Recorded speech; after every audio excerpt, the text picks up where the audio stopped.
आज का जो सब्जेक्ट है, टॉपिक है हमारा, वो हाइजीन का सेकंड पार्ट है।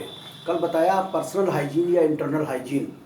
आज है कि एक्सटर्नल हाइजीन और जनरल हाइजीन। हमारी क्या जिम्मेदारियां हैं, क्या ड्यूटीज़ हैं हमारी एक इंसानियत के नाते, वो इसमें सारी बताई जा रही है। ये जो पहला हमारा जो साइड है, हमारा बाहर का माहौल है, एटमॉस्फेयर है, ये बहुत ही ज़्यादा पॉल्यूटेड हो गया है, क्योंकि इसमें गंदगियों के अंबार हैं, प्लास्टिक के अंबार हैं, और उसमें जो है तरह तरह से जो है दो तरह की गैसें होती हैं।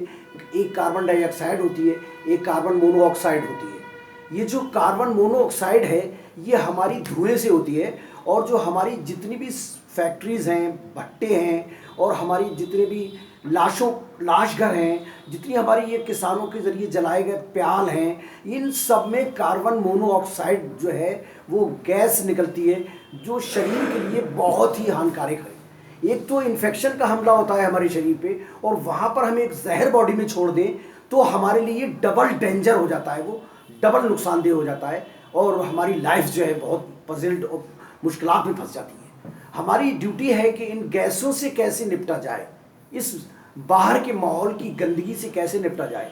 तो बड़े स्केल पे ये है कि नेशनल लेवल पे जो भी प्रोग्राम है, सबसे पहले हमारी ड्यूटी है कि उनको हम कोऑपरेट करें, उनको सपोर्ट करें, और गवर्नमेंट की जो एजेंसियां हैं, जिसमें WHO है, यूनिसेफ है, और हमारी गवर्नमेंट की एजेंसीज़ हैं, वो तमाम काम कर रही हैं इसमें। लेकिन लोग उनको खिलवाड़ समझते हैं।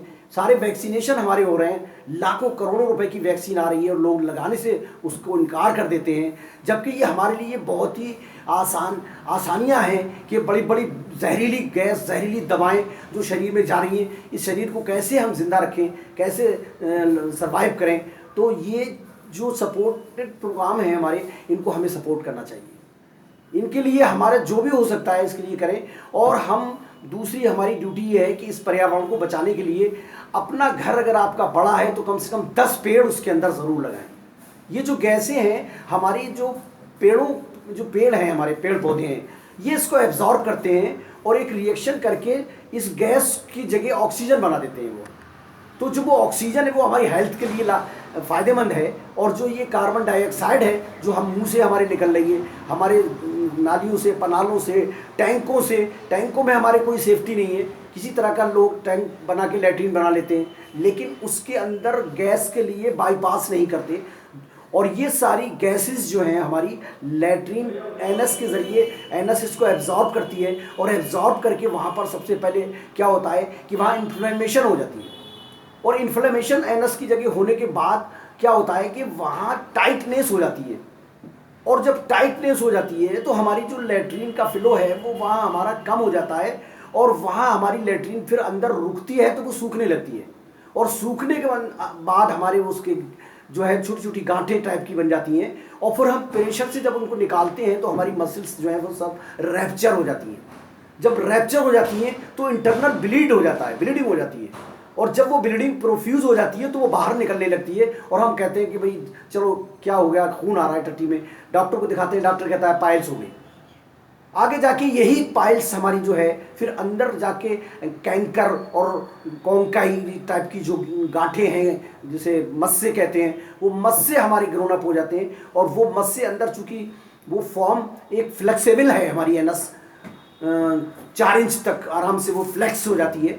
तो वहाँ फ्लेक्स होने की वजह से बाहर तो टाइटनेस हो गई गैसेस की वजह से लैट्रिन के, और वहाँ अंदर हमारी क्या है, फ्लेक्स हो गई, तो वो जो गांठें गुदूद हैं हमारे, वो सब अंदर बढ़ जाते हैं। और वो गुदूद आगे जाके पूरी लाइफ पीछे ही नहीं छोड़ते हैं। या तो उनको ऑपरेट करा दिया जाए, ऑपरेट के बाद भी तमाम रिएक्शन होते हैं।